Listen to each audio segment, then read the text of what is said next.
genetik. Sementara DNA hanya merupakan kerangka struktur 3 kromosom. Namun, pada pertengahan tahun 1940-an terbukti bahwa justru DNA lah yang merupakan materi genetik pada sebagian besar organisme. Selanjutnya,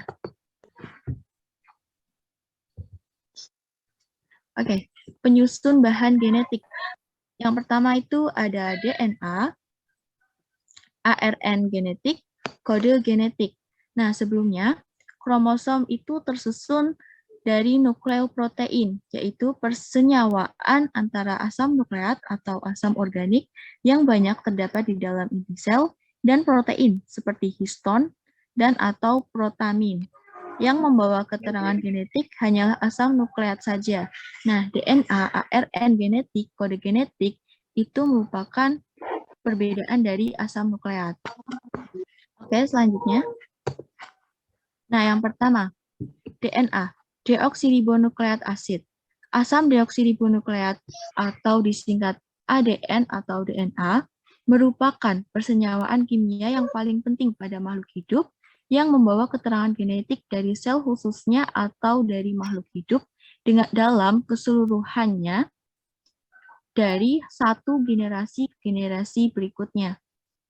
Nah, ADN ini sangat menarik perhatian para biologiawan modern dalam abad ini. Seperti halnya, ahli kimia serta fisika tertarik pada atom.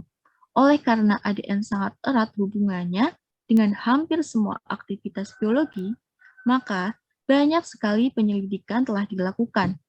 Bahkan, kini masih terus berjalan untuk mengetahui lebih banyak lagi tentang ADN. Nah, ADN ini menempati tempat utama dalam sitologi, genetika, biologi, molekul, mikrobiologi, biologi perkembangan, biokimia, dan evolusi. Nah, selanjutnya kita masuk ke sejarahnya. Nah, molekul ADN ini pertama-tama diisolir oleh F. Miescher pada tahun 1869 dari sel spermatozoan dari nukleus sel-sel darah merah burung. Nah, akan tetapi dia tidak mengenal sifat kimianya yang pasti dan menamakannya sebagai nuklein. Selanjutnya, dalam tahun 1880, Fischer dalam mengenal adanya zat-zat pirimidin dan purin dalam asam nukleat. Kossel menemukan 2 pirimidin, yaitu sitoin dan timin, dan 2 purin, yaitu adenin dan guanin. Nah, di dalam asam nukleat itu, dan 2 purin, yaitu adenin dan guanin dalam asam nukleat tersebut. Nah, sehingga ia mendapatkan hadiah Nobel dalam tahun 1910.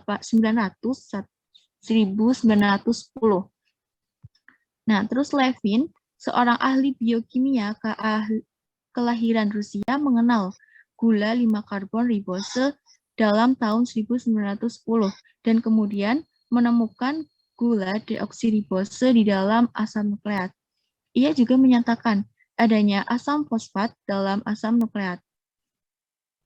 Selanjutnya ada Robert Fulgen pada tahun 1914 menunjukkan suatu tes warna untuk ADN yang kemudian dikenal sebagai reaksi Fulgen, Avery, Michaud, dan McCarthy.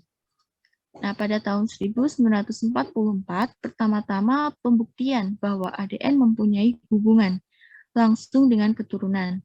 Nah, Shergaff pada tahun 1947 membuat studi kimiawi dari ADN.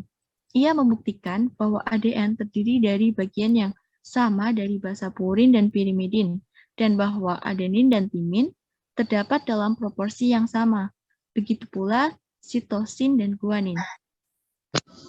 Selanjutnya ada Wilkins dan kawan-kawannya pada tahun 1950 dengan cara difraksi sinar X menemukan bahwa basa-basa purin dan pirimidin di dalam molekul ADN terletak dengan jarak 3,40 angstrom. Nah, mereka juga mengemukakan bahwa molekul ADN itu tidak terbentuk sebagai sebuah garis lurus, melainkan berpilin sebagai spiral dan setiap 340 angstrom merupakan satu spiral penuh. Watson dan Crick pada tahun 1953 menyatakan bahwa molekul ADN itu berbentuk spiral double yang berpilin atau double helix dan memperlihatkan berbagai aktivitas dari molekul ADN. Lalu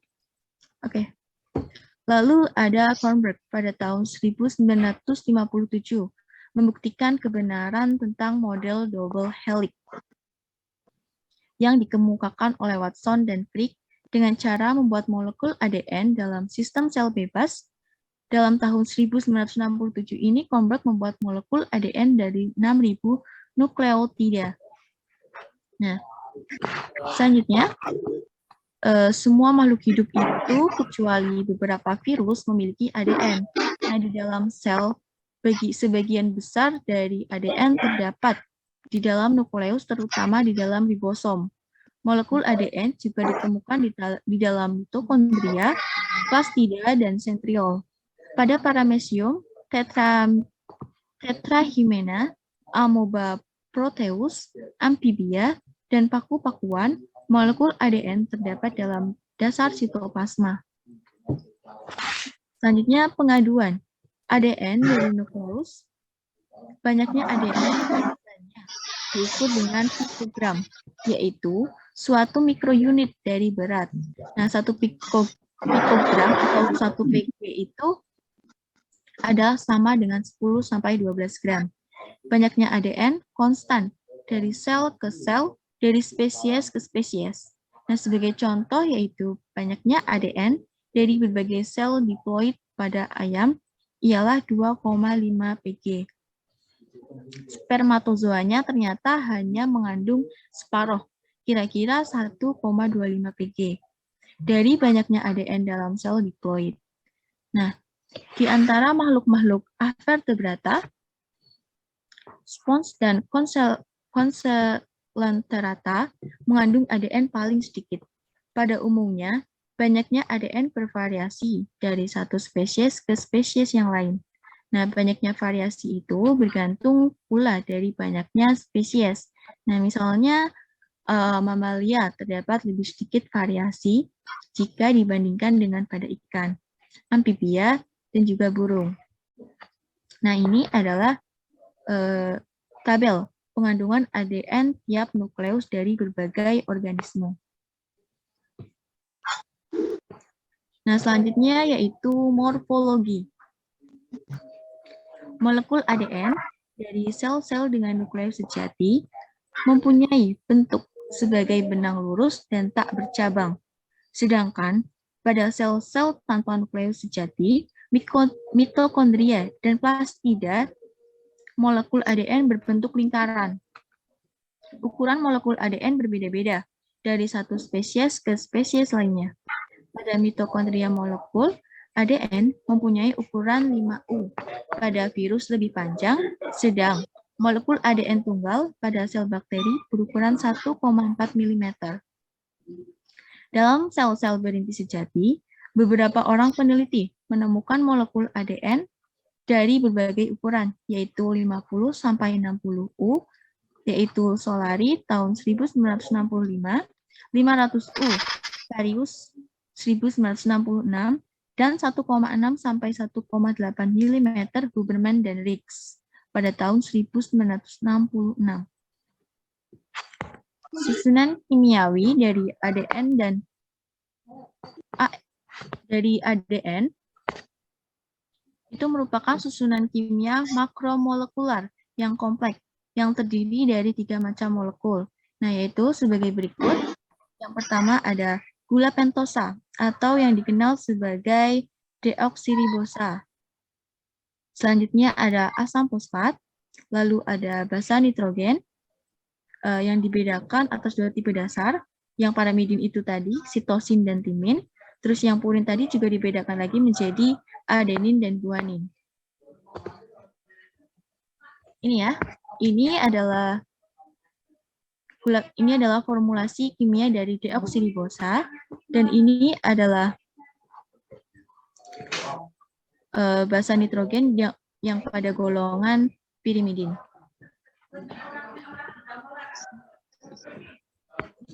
Nah, selanjutnya pirimidin atau pirimidin yang terdiri dari sitosin dan timin dan purin yang terdiri dari adenin dan guanin membentuk rangkaian dengan deoksiribosa. Atom C1 dari gula deoksiribosa akan berhubungan dengan atom nitrogen pada posisi 1 dari pirimidin atau pada posisi 9 dari purin. Nah, molekul ini disebut nukleosida atau deoksiribonukleosida dan mereka ini dapat berlaku sebagai prekursor elementer untuk sintesa ADN. Akan tetapi sebelum suatu nukleosida dapat menjadi bagian dari suatu molekul ADN, ia harus bergabung dengan gugus fosfat untuk membentuk suatu nukleotida atau deoksiribonukleotida. Ini adalah gambar deoksiribonukleotida yang secara umum. Nah, selanjutnya terdapat 4 macam deoksiribonukleosida dan deoksiribonukleotida. Nah, dapat dilihat pada tabel di bawah ini ya, teman-teman. Ini yang pertama ada adenin, guanin, sitosin, dan timin. Ini jika basa ditambah dengan deoksiribosa sama dengan deoksiribonukleosida. Itu kalau yang pertama menjadi deoksiadenosin. Nah, kalau deoksiribosa ditambah asam fosfat sama dengan deoksiribonukleotida menghasilkan asam. Kalau ini menghasilkan asam deoksiadenilin atau deoksiadenosin monofosfat. Nah, singkatannya menjadi DAMP. Yang kedua ada guanin. Basa tambah deoksiribosa sama dengan deoksiribonukleosida. Kalau di guanin menjadi deoksiguanosin. Ada asam deoksiguanilin atau deoksiguanosin monofosfat. Singkatannya menjadi DGMP, terus sitosin, deoksisitidin, asam deoksisitidilin atau deoksisitidin monofosfat, singkatannya DJMP. Yang terakhir ada timin, timidin, asam timidilin, timidin monofosfat, dan singkatannya yaitu TMP. Selanjutnya yaitu nukleotida yang memiliki sebuah gugus fosfat dinamakan nukleosida monofosfat. Nah, suatu contoh adalah adenin deoksiribonukleosida monofosfat atau disingkat DAMP, seperti yang ada pada tabel tadi. Ini adalah contoh dari DAMP asam deoksiadenilin. Nah, nukleotida dapat pula mempunyai 2 atau 3 jenis gugus fosfat, seperti ADP atau ATP. Istilah nukleosida trifosfat yang merupakan prekursor langsung untuk sintesa ADN, trifosfat dari 4 deoksiribonukleotida, yaitu seperti yang ada di tabel tadi ya teman-teman, ada DATP, ada DGTP, ada DSTP, dan TTP, yang merupakan persenyawaan yang kaya energi dan terdapat bebas di dalam nukleoplasma serta sitoplasma. Nah, jelaslah bahwa molekul ADN itu merupakan sebuah polimer panjang dari nukleotida yang dinamakan polinukleotida. Gugus fosfat yang terikat pada 5C dari gula berhubungan dengan 3C dari gula milik nukleotida berikutnya. Nah, begitu seterusnya sehingga terdapat sepanjang rangkaian 5-3 sepanjang polimer. Selanjutnya, apabila tulang punggung gula fosfat terbentuk, maka letak basa-basa pirimidin dan purin ditetapkan dengan pengertian bahwa jarak sebuah basa dengan basa tetangganya adalah 3,4 derajat A. Ya, selanjutnya. Nah, perbandingan basa nitrogen DNA atau ADN Chargaff pada tahun 1948 menemukan bahwa pengandungan ADN dari nukleus timus anak sapi terdiri dari 4 basa dengan perbandingan 28% adenin, 24% guanin, 20% sitosin, dan 28% timin. Sampel ADN yang didapatkannya dari berbagai macam organisme hidup memperlihatkan pengandungan basa yang berlainan. Namun, bagaimanapun juga, hukum ekuivalen Chargaff yang dikemukakan pada tahun 1950 menyatakan bahwa yang pertama yaitu jumlah purin adalah sama dengan jumlah pirimidin, yaitu A ditambah G sama dengan T ditambah C. Yang kedua yaitu banyaknya adenin sama dengan banyaknya timin, A sama dengan T. Demikian pula banyaknya guanin sama dengan banyaknya citosin, G sama dengan C. Hukum ini ternyata berlaku universal atau untuk berbagai macam organismenya seperti virus, bakteri, tumbuhan, dan hewan. Akan tetapi ia menambahkan bahwa ADN yang diisolir dari tumbuh-tumbuhan serta hewan tingkat tinggi pada umumnya mengandung lebih banyak adenin dan timin, sedangkan guanin dengan sitosin lebih sedikit. Misalnya perbandingan AT atau GC dari ADN manusia sama dengan 1,40 banding 1. Sebaliknya, ADN yang diisolir dari berbagai macam mikroorganisme, yaitu virus, bakteri, dan tumbuh-tumbuhan atau hewan rendah, pada umumnya kaya akan guanin dan sitosin dan relatif miskin akan adenin dan timin. Misalnya, perbandingan AT atau GC dari ADN bakteri Mycobacterium tuberculosis adalah 0,60 banding 1. Perbedaan dalam rasio AT atau GC dari mikroorganisme dan makhluk tingkat tinggi itu memberikan petunjuk bahwa ada perbedaan informasi genetik yang dibawa oleh molekul herediter itu. Nah, petunjuk tadi tentu mempunyai arti sangat penting untuk keperluan filogeni, evolusi, dan taksonomi. Nah, selanjutnya ini ada pertimbangan dari Waston dan Crick dalam molekul ADN. Orang yang pertama kali mengemukakan gagasan tentang struktur tiga-dimensional dari ADN adalah W.T. Astbury pada tahun 1940. Nah, berdasarkan hasil studi kristalografi sinar X dari molekul ADN, ia mengambil kesimpulan bahwa karena ADN itu sangat padat, maka polinukleotida yang menyusunnya berupa timbunan nukleotida pipih yang masing-masing teratur tegak lurus terhadap sumbu memanjang dan tiap-tiap nukleotida itu mempunyai jarak 3,4 angstrom. Studi kristalografi sinar X oleh Astbury itu kemudian dilanjutkan Wilensky yang berhasil mempersiapkan serabut-serabut ADN sehingga memungkinkan pembuatan foto melalui difraksi sinar X. Salah seorang temannya wanita bernama Rosalind Franklin berhasil membuat foto difraksi sinar X yang sangat bagus dan membenarkan penemuan Astbury serta mengemukakan pendapatnya bahwa molekul ADN itu mempunyai struktur seperti spiral. Selanjutnya, nah, berdasarkan foto yang diambil oleh Franklin itu, Watson dan Crick dalam bulan April 1953 segera dapat mengambil kesimpulan bahwa yang pertama, deretan polinukleotida ADN mempunyai bentuk sebagai spiral teratur. Yang kedua, spiral itu mempunyai diameter kira-kira 20 angstrom dan lebar spiral itu tetap. Terus yang ketiga, spiral itu membuat satu putaran lengkap setiap 3,4A dan jarak antara internukleotida itu 3,4A. Maka tiap putaran lengkap terdiri dari 10 nukleotida. Nah, yang terakhir, mengingat bahwa molekul ADN itu sangat padat, maka spiral ADN itu tentu dupleks, terdiri dari 2 buah spiral yang mengandung 2 deretan polinukleotida. Nah, ini adalah model molekul DNA menurut Watson dan Crick tadi. Selanjutnya, ya, ada model struktur ADN menurut Watson dan Crick. Nah, berbentuk sebagai 2 pita spiral yang saling berpilih atau double helix. Di bagian luar terdapat deretan gula fosfat yang membentuk tulang punggung dari double helix.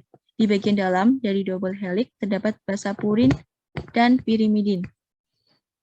Dua polinukleotida yang berhadapan dihubungkan oleh atom hidrogen, yaitu antara pasangan purin dan pirimidin tertentu.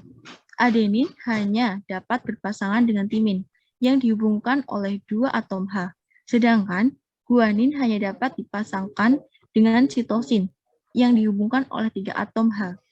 Jadi, dua deretan nukleotida itu komplementer satu dengan lainnya. Artinya, urutan nukleotida dalam satu deret mendikte urutan nukleotida di deretan pasangannya.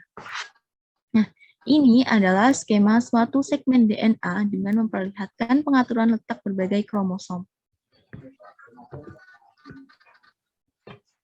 Nah, selanjutnya model struktur.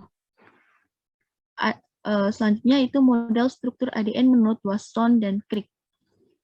Menurut Wasson dan Crick, ADN itu berbentuk sebagai dua pita spiral yang saling berpilin atau double helix. Di bagian luar terdapat deretan gula fosfat yang membentuk tulang punggung dari double helix. Di bagian dalam dari double helix terdapat basa purin dan pirimidin. Dua polinukleotida yang berhadapan dihubungkan oleh atom hidrogen, yaitu antara pasangan purin dan pirimidin tertentu. Adenin hanya dapat berpasangan dengan timin yang dihubungkan oleh dua atom H, sedangkan guanin hanya dapat berpasangan dengan sitosin yang dihubungkan oleh 3 atom H. Jadi dua deretan nukleotida itu komplementer satu dengan lainnya. Artinya, urutan nukleotida dalam satu deret mendikte urutan nukleotida dari deret pasangannya. Oke, selanjutnya. Nah, dua pita. Nah, kecuali itu, dua pita spiral itu masing-masing melingkar ke arah yang berlawanan dan menuju ke kanan. Oleh karena satu lingkaran lengkap panjangnya 3,4 A, sedangkan jarak antara satu nukleotida dengan yang lain adalah 3,4 A, maka pada setiap lingkaran penuh terdapat 10 monokleotida. Nah, selanjutnya sesuai dengan rumus bangun dari masing-masing basa, maka sitosin C yang berhadapan dengan guanin G dihubungkan oleh 3 atom H, sedang adenin A berhubungan dengan timin dihubungkan oleh 2 atom. Ini adalah suatu segmen molekul DNA. Selanjutnya, yaitu atas jasanya itulah Wasson menerima hadiah Nobel dalam tahun 1962. Penelitiannya sekarang dipusatkan pada induksi kanker oleh virus, denaturasi dan renaturasi dari ADN. Dua buah polinukleotida yang berbentuk double helix dalam molekul ADN itu dihubungkan oleh atom H yang sangat lunak. Jika suatu larutan yang mengandung ADN dipanaskan atau dibubuhi alkali yang kuat, maka hubungan hidrogen itu menjadi labil dan putus. Dua pita spiral dinamakan,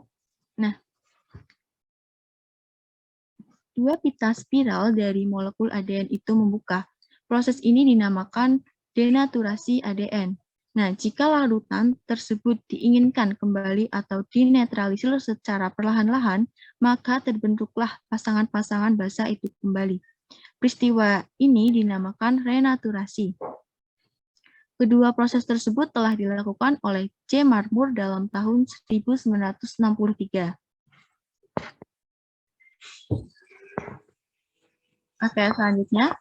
Renaturasi ADN mempunyai arti penting dalam biologi molekuler karena antara lain dapat digunakan untuk membuat molekul-molekul hibrid antara ADN dari spesies yang berlainan, asalnya ada homologi dalam larutan basa.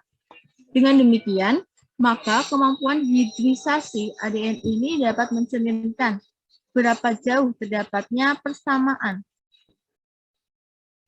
genetik antara berbagai spesies itu.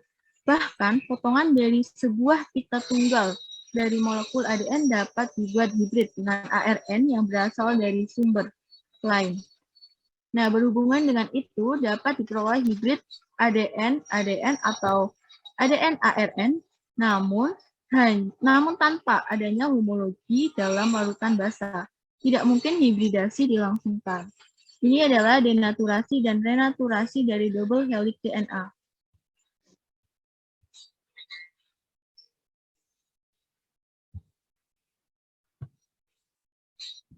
Nah, selanjutnya ada replikasi ADN. Sebagai pembawa keterangan genetik, ADN memiliki dua fungsi yang amat penting, ialah yang pertama, fungsi heterokatalis, yaitu karena ADN langsung dapat mensintesa molekul kimia lainnya, seperti mensintesa ARN, protein, dan sebagainya. Yang kedua yaitu fungsi autokatalis, yaitu karena ADN dapat mensintesa dirinya sendiri. Di sini akan diuraikan fungsi autokatalis dari ADN saja. Nah, peristiwa replikasi ADN pertama kali diselidiki Taylor dan kawan-kawan pada 1957. Mereka menggunakan nitrogen radioaktif N15 yang dilambangkan dalam timidin atau senyawa antara timin dan deoksiribosa setelah ujung akar yang digunakan pada percobaan itu dimasukkan ke dalam medium yang mengandung timidin radioaktif. Maka kromosom-kromosom dari sel-sel pada ujung akar itu menunjukkan adanya bahan radioaktif.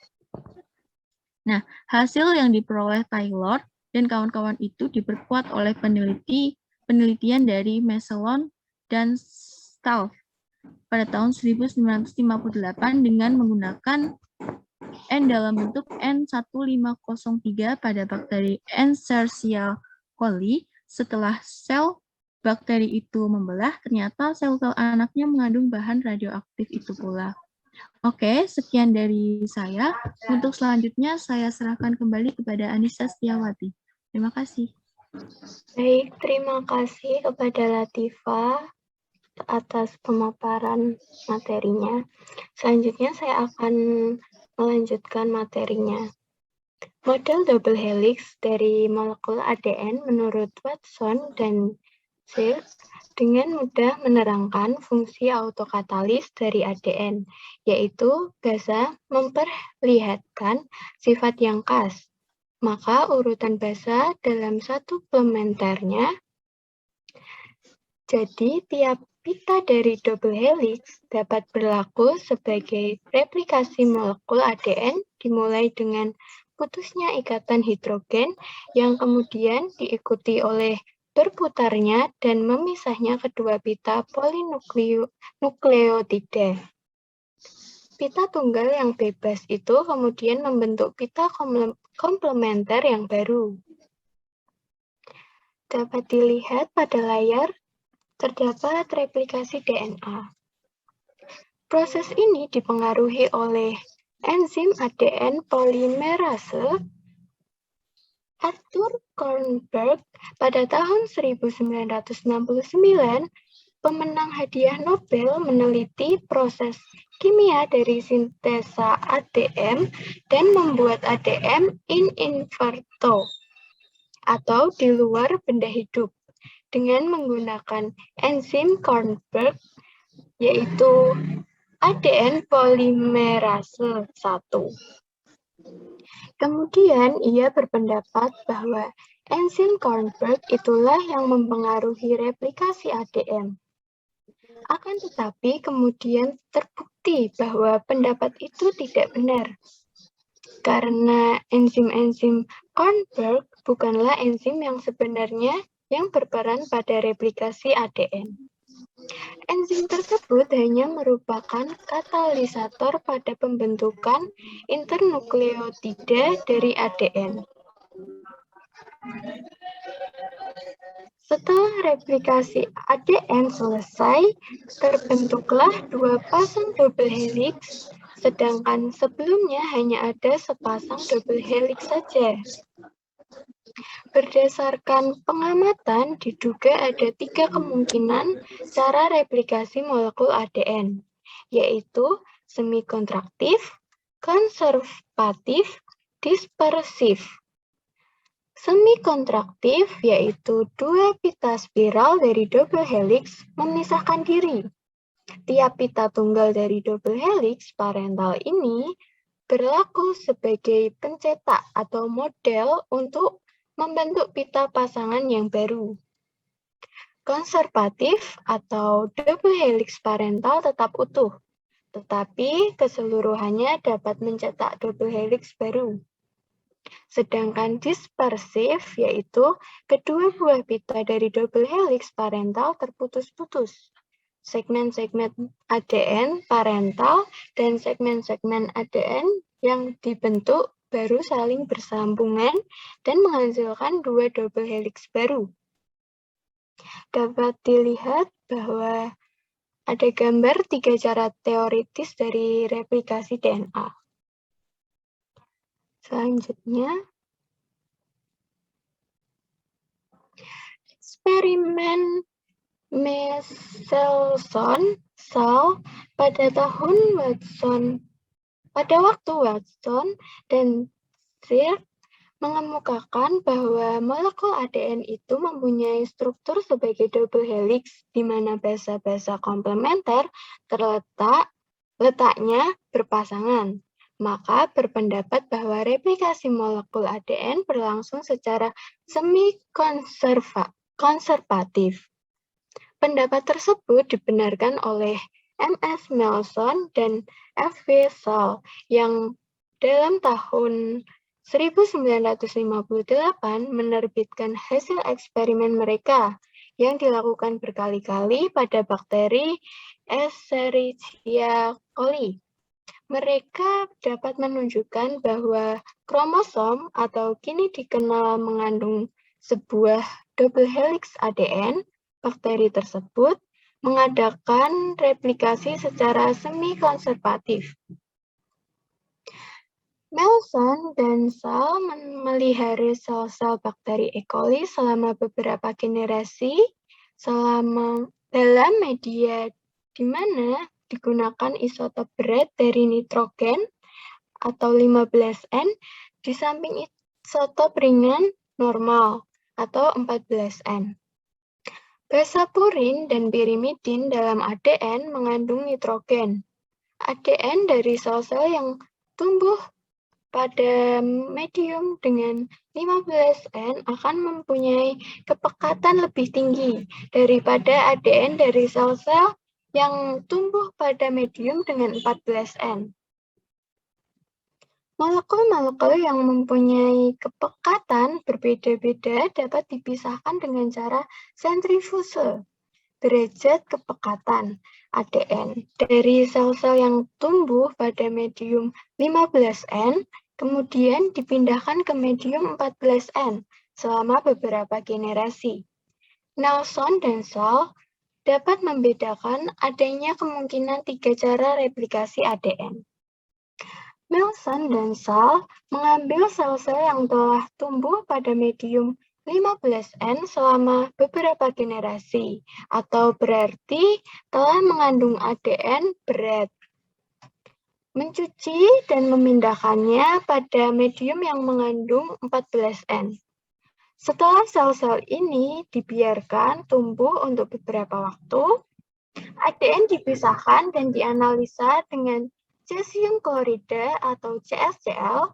Semua ADN yang diisolir dari sel-sel setelah satu generasi dalam medium 14N memiliki kepekatan separuh dari kepekatan ADN berat dan ADN ringan. Kepekatan pertengahan ini dinamakan kepekatan hibrid. Setelah pertumbuhan 2 generasi dalam medium 14N, maka separuh dari ADN mempunyai kepekatan hibrid dan separuhnya lagi mempunyai kepekatan ringan. Hasil ini persis mengikuti replikasi semi-konservatif seperti yang diramalkan Watson dan Crick. Satu generasi dari double helix parental yang mengandung 15N dalam medium 14N akan menghasilkan dua double helix yang masing-masing memiliki 14N dalam satu pita dan 14N dalam pita pasangannya. Molekul demikian memiliki kepekatan hibrid. Jika replikasi berlangsung secara konservatif, tidak akan dihasilkan molekul ADN dengan kepekatan hibrid.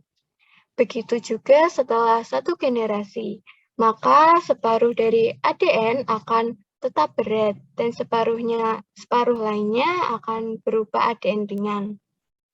Sedangkan apabila replikasi berlangsung secara dispersif, Nelson dan Saul akan melihat adanya perubahan ADN dari berat ke ringan pada setiap generasi.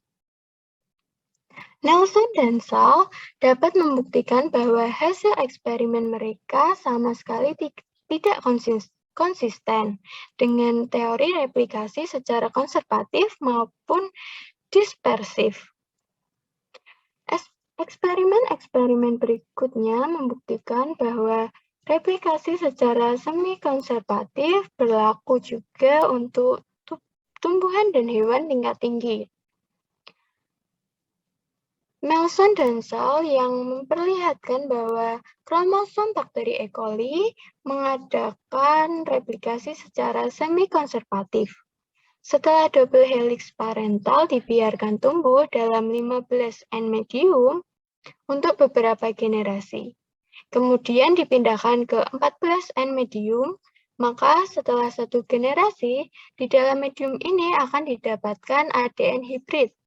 Satu pita dari ADN hibrid atau F1 mengandung 15N, sedangkan pita komplementernya mengandung 14N. Setelah dua generasi atau F2 tumbuh dalam 14N medium, maka separuh dari ADN memperlihatkan kepekatan hibrid berat, sedangkan separuh lainnya kepekatan hibrid ringan. Hasil akhir menunjukkan adanya replikasi semi-konservatif. Dapat dilihat pada gambar yaitu hasil yang sebelah kanan dan interpretasi sebelah kiri. Selanjutnya, replikasi kromosom bakteri. Penelitian tentang replikasi kromosom bakteri untuk pertama kali dilakukan oleh J. Cairns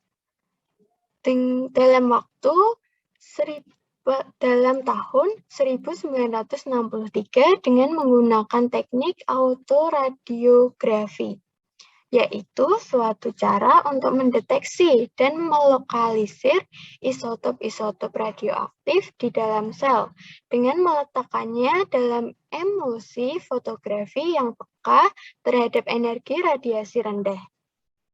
Cairns menumbuhkan sel-sel bakteri E. coli dalam medium yang mengandung 3H-timidin untuk beberapa waktu dan berhati-hati sekali mengumpulkan kromosom-kromosom pada filter membran. Filter itu ditempatkan pada gelas preparat yang dilapisi dengan emulsi yang peka terhadap partikel dan disimpan dalam keadaan gelap untuk beberapa waktu. Setelah filmnya dicuci dan dicetak, nampak bahwa kromosom-kromosom bakteri E. coli itu berbentuk lingkaran. RNA atau ribonukleat aksid di samping ADN, kebanyakan sel-sel tidak sejati atau prokariotik, maupun yang berinti sejati atau eukariotik memiliki asam nukleat lain yang sangat penting pula, yang dinamakan asam ribonukleat atau ARN. Akan tetapi, beberapa virus tidak memiliki ADN, melainkan hanya ARN saja, sehingga ARN-lah molekul keseluruhannya dan membawa segala tanggung jawab seperti yang dimiliki ADN. ARN demikian dinamakan ARN genetik. Terdapat lain macam molekul ARN yang dinamakan ARN non-genetik. Selanjutnya,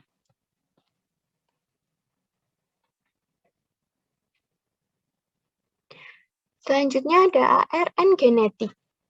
Beberapa virus tumbuhan, misalnya virus mosaik tembakau atau TMV, dan virus mosaik kuning turnip, dan juga virus tumor luka, dan lain sebagainya.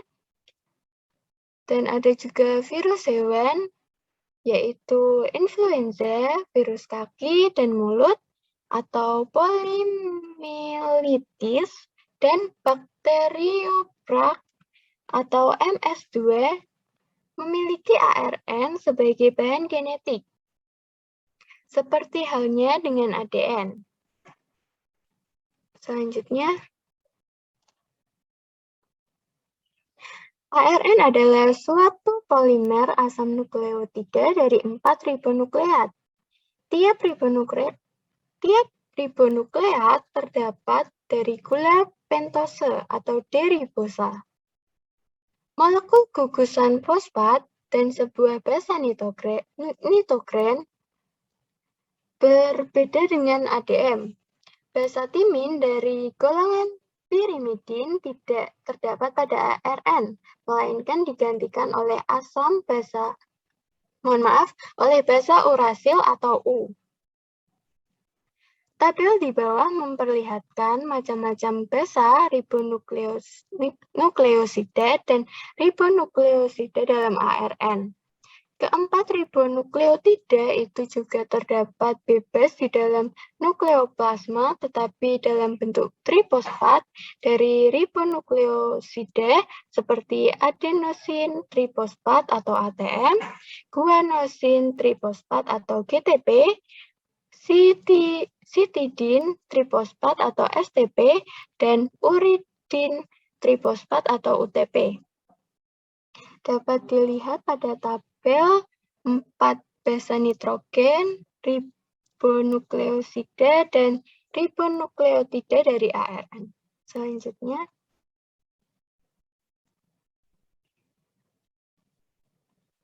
struktur molekul ARN.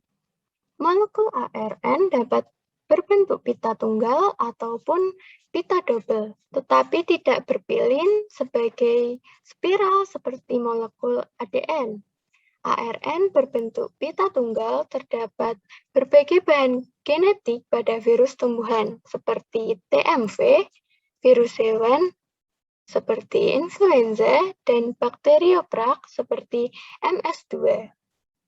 ARN yang terdiri dari pita double tapi tidak berpilin sebagai spiral terdapat sebagai bahan genetik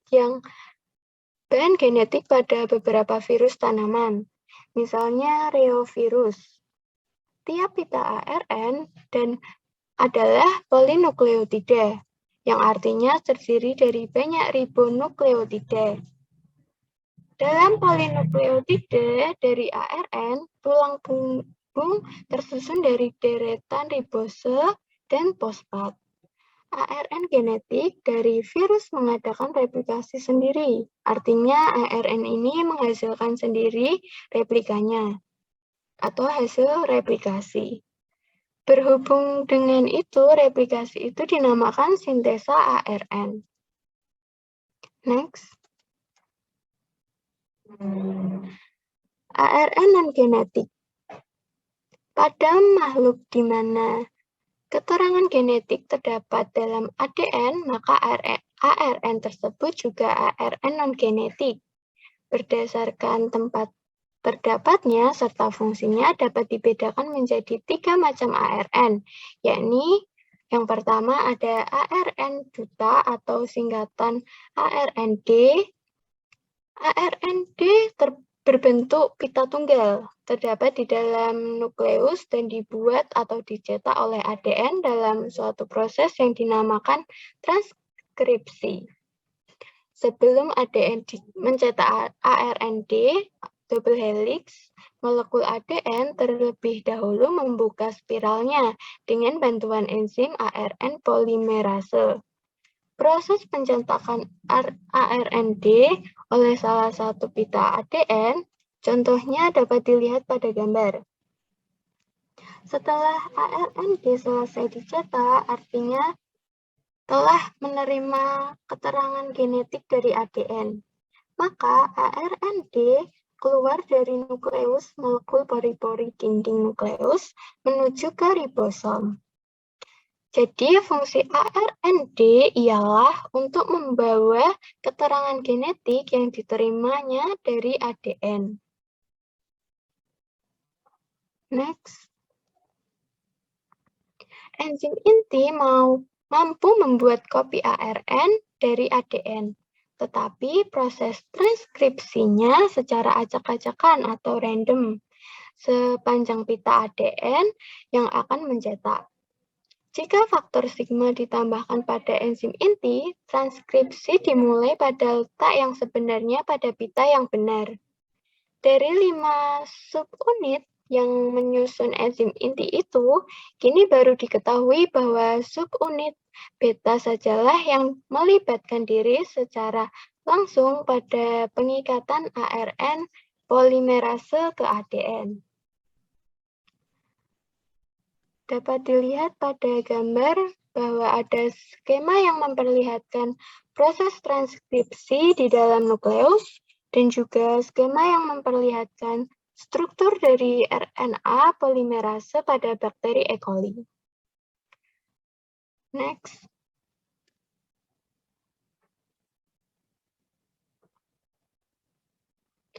Dengan ditemukannya enzim inti dan faktor sigma, maka proses transkripsi ARND tidak begitu sederhana lagi, seperti yang diduga semula. Yang kedua ada ARN pemindah atau disingkat ARNP. Akhir-akhir ini ARNP disebut juga dengan ARN larut atau disingkat ARNT. R. Holley pada tahun 1965 untuk pertama kali mempelajari dan memberi keterangan tentang molekul ARNP yang ditemukannya pada Clamer atau Saccharomyces cerevisiae.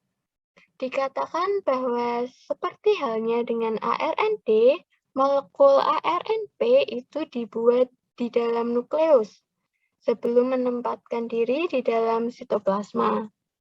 Selanjutnya dinyatakan pula bahwa ada beberapa bagian dari molekul ARNP itu basa-basa memperlihatkan pasangan yang mengikuti model Watson-Crick, tetapi ada bagian-bagian yang basa-basanya tidak memperlihatkan pasangan. Bagian di mana basa-basa itu tidak berpasangan sehingga Holley berpendapat bahwa molekul ARNP mempunyai struktur seperti daun semanggi. Next.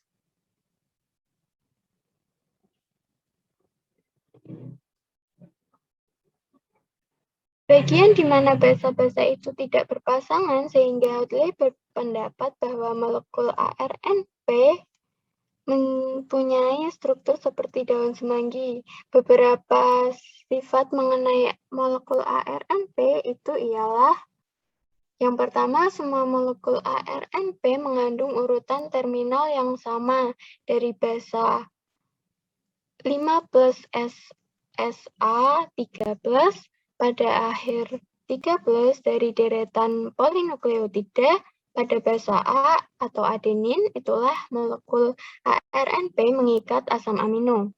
Yang kedua, semua ARNP mempunyai bagian menuki yang merupakan ulatan yang disebut dengan lengan T, di mana terdapat 7 basa tak berpasangan, termasuk pseudoridin. Dengan ini mempunyai peranan pada pengikatan molekul ARNP dengan ribosom. Yang ketiga, semua molekul ARNP mempunyai lengan DHU atau dihidrodridin yang mengandung 8-12 basa tak berpasangan. Yang keempat, ada bagian yang mengandung 3 basa, yang pada ARNP tertentu berbeda susunannya daripada di ARNP lainnya. 3 basa itu dinamakan antikodon, yang nantinya akan berpasangan dengan 3 basa pada molekul ARND. 3 basa pada ARND ini disebut codon. Beberapa ARNP yang berupa pita panjang dapat mempunyai lengan tambahan pendek. Selanjutnya, S. Hakim dan kawan-kawannya pada tahun 1972 sampai 1973 menemukan molekul ARNP, fenilalanin pada Saccharomyces cerevisiae yang berbentuk huruf L. ARNP mempunyai tugas mengikat asam amino di dalam sitoplasma. Dapat dilihat pada gambar, ada model daun semanggi dari molekul RNAP alanin, dan juga struktur bentuk huruf L dari molekul RNAP fenilalanin pada Saccharomyces cerevisiae. Next. Yang ketiga ada ARN ribosom atau disingkat ARNR. ARNT merupakan terdapat di dalam ribosom meskipun dibuat di dalam nukleus. Molekulnya berupa pita tunggal, tak bercabang, dan fleksibel. Ada yang bercabang dan fleksibel. Ada bagian di mana basa-basa komplementer membentuk pasangan-pasangan. Sel-sel yang mempunyai inti sejati memiliki 3 macam ARNT, yaitu 285 ARNT, 185 ARNT, dan 5S ARNT. Sel-sel yang mempunyai inti tidak sejati juga memiliki 3 macam molekul ARNT, yaitu 215 ARNT, 165 ARNT, dan 5S ARNT. Fungsi molekul ARNT sampai sekarang masih sedikit diketahui, tetapi diduga mempunyai peranan penting pada sintesa protein. Dapat dilihat pada gambar, ada struktur molekul RNAT dengan memperlihatkan bagian berbentuk spiral, di mana terdapat pasangan basa komplementer, dan tanda X merupakan bulatan. Dan juga ada struktur RNA ribosom dari bakteri E. coli. Selanjutnya, kode genetik. Telah diketahui bahwa ADN adalah bahan genetik yang memberi informasi genetik dari sel ke sel dan dari satu generasi ke generasi berikutnya. Akan tetapi, bagaimanakah sesungguhnya informasi genetika itu terdapatnya di dalam molekul ADN? Apakah itu berupa tulisan ataukah berupa suatu bahasa yang dinyatakan dalam bentuk kode? Next.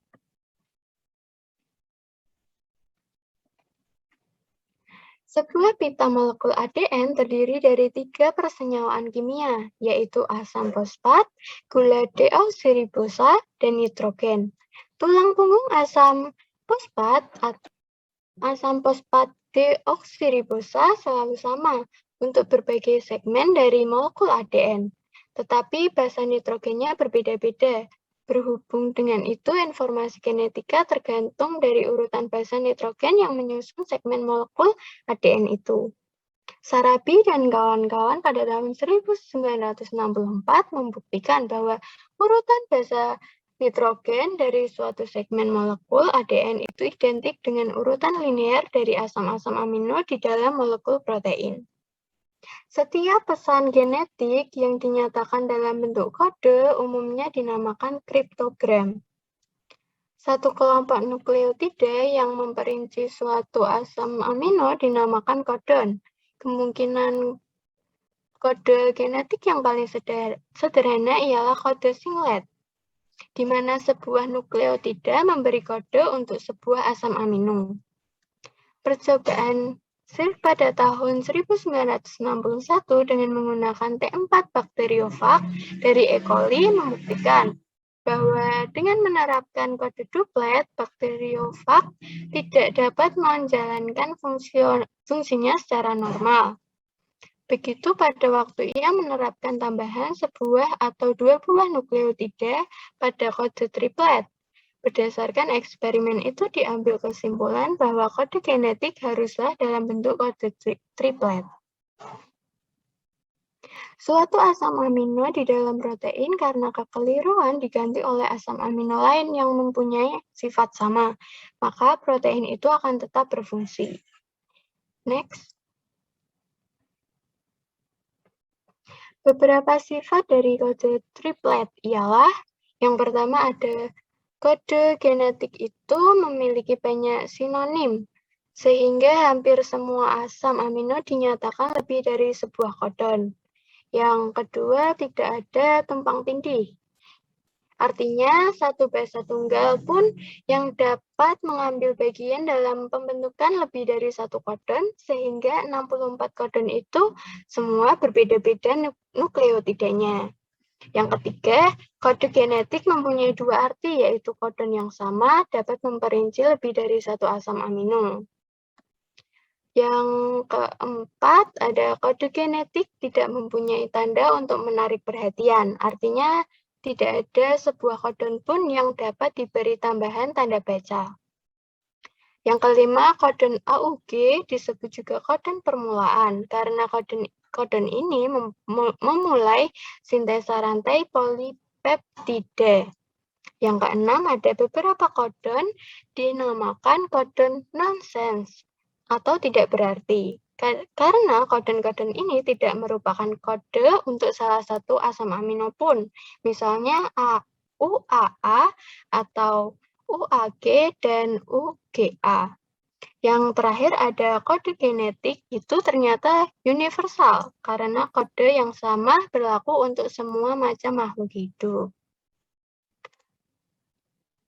Next. Sekian pemaparan dari kelompok kami, selanjutnya adalah sesi tanya-jawab. Kelompok kami hanya memberikan kesempatan untuk 2 pertanyaan kepada teman-teman yang ingin bertanya. Dimohon untuk raise hand terlebih dahulu. Terima kasih.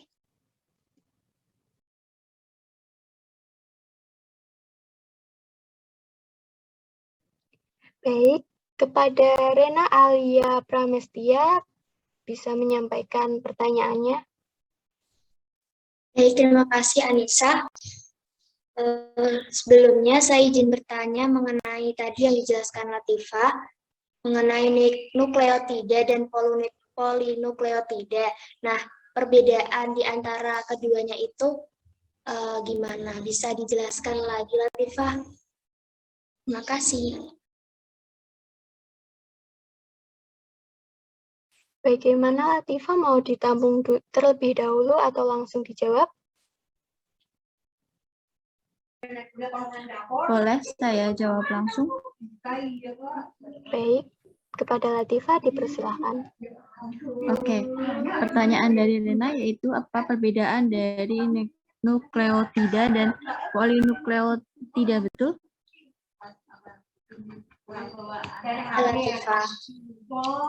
Oke, jadi nukleotida itu adalah molekul yang tersusun dari gugusan basa heterosiklik, gula, dan satu atau lebih fosfat. Nah, terus kalau polinukleotida itu adalah polimer dari nukleotida yang masing-masing dihubungkan oleh ikatan fosfodiester. Begitu. Apakah masih kurang jelas, Rena?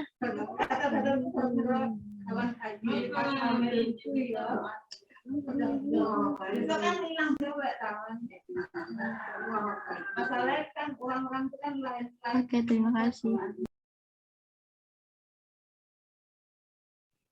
Baik, selanjutnya ada Diva Vanestia. Dipersilahkan untuk menyampaikan pertanyaannya. Baik, terima kasih kepada moderator yang telah memberikan kesempatan kepada saya. Saya izin bertanya, Apa yang menyebabkan ukuran molekul ADN itu berbeda-beda?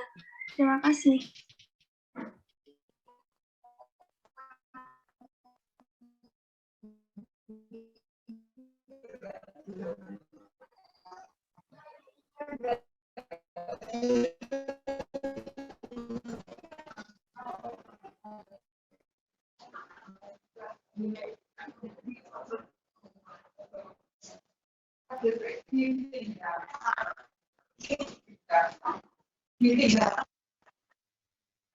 Silakan menjawab.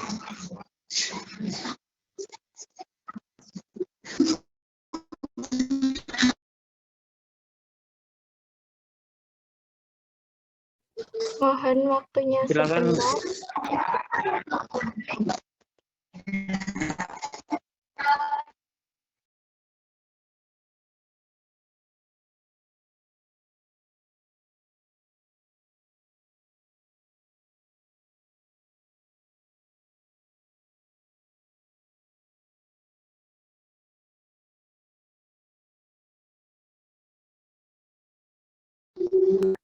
Ayo silakan tanya jawab. Sudah, Bapak, ini sedang berlangsung. Sedang mencari jawabannya, Pak.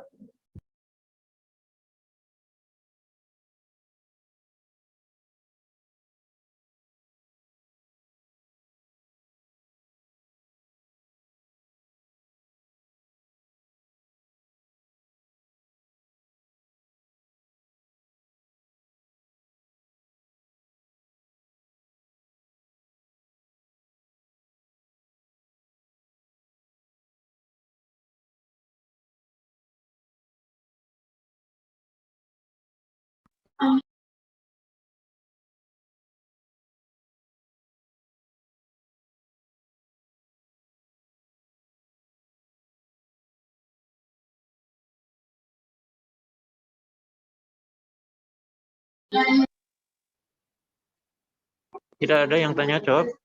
Tidak ada yang bertanya lagi?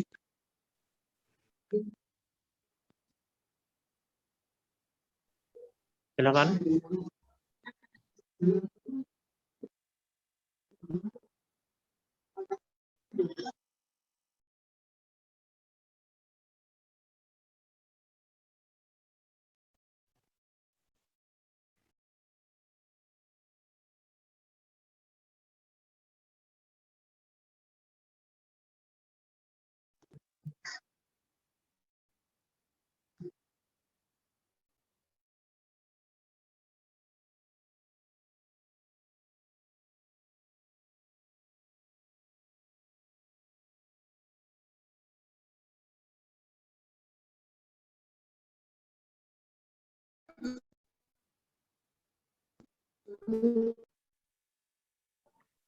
Mohon izin untuk mencoba menjawab. Mengapa tiap DNA atau ADN berbeda? Mungkin karena gen yang dibawa dari ayahnya itu setengah dan gen dari ibunya itu setengah. Gitu. Terima kasih. Gimana gimana Diva? Apakah bisa diterima? Ya, baik. Terima kasih Anissa atas jawabannya. Baik, sama-sama. Apakah ada pertanyaan lagi?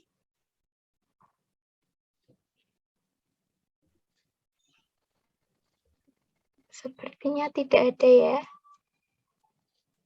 Selanjutnya saya berikan kepada Pak Nugroho bila terdapat masukan ataupun tambahan untuk materi yang telah disampaikan.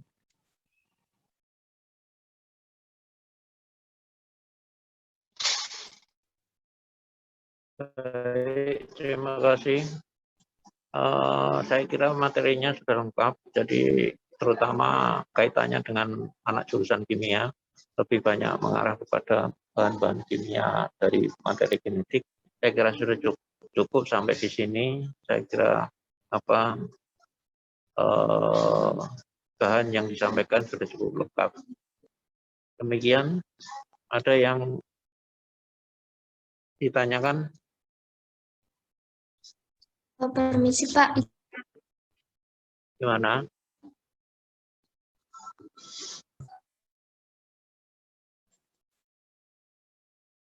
Nggak ada suaranya. Ya. Pak.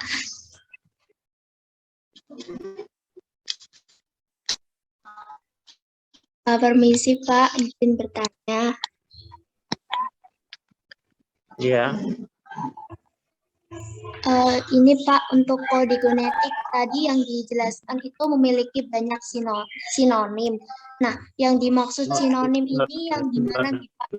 Bentar. Diulang. Diulang.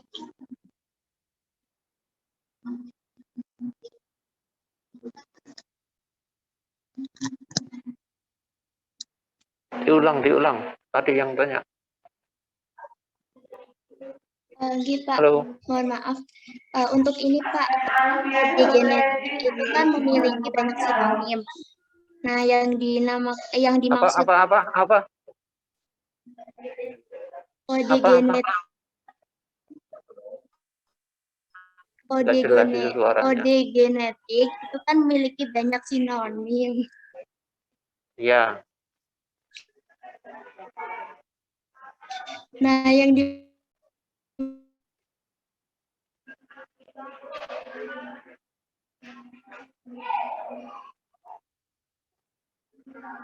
Gimana sinonim. suaramu enggak? Sinonim ya. Jadi hampir sama dengan istilah umum. Jadi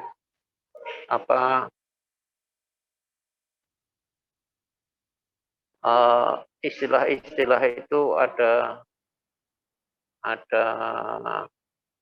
kesamaannya apa gitu kan. Jadi ada ADN, ada DNA. Jadi itu sinonimnya dan lain sebagainya. Saya kira begitu. Apa yang dipermasalahkan? Baik Pak, tadi saya cuman bingung aja maksudnya sinonim dari kode genetik itu gimana gitu. Terima kasih Pak penjelasannya. Yuk. Ada lagi?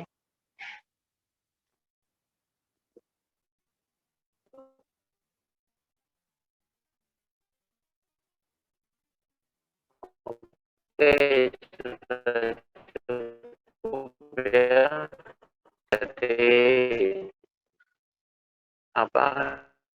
di dalam saja apa yang telah ada, nanti kalau misalnya masih kurang jelas dengan Elvira Anissa. Selamat pagi. Wassalamualaikum. Waalaikumsalam warahmatullahi wabarakatuh.